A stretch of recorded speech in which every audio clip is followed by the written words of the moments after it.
教會作為一個人嘅團體，有人就有問題，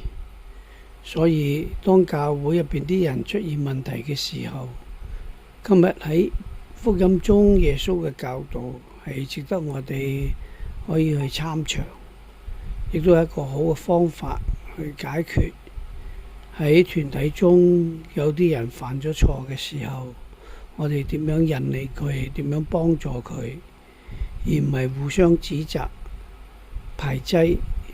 或者使到個團體分裂。所以讓我哋時常明白喺教會之內，我哋希望彼此相愛，互相包容，有錯嘅時候用正確嘅方法去糾正、去改善，使到耶穌基督嘅教導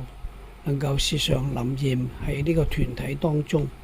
使到呢個團體能夠真正成為一個活嘅見證。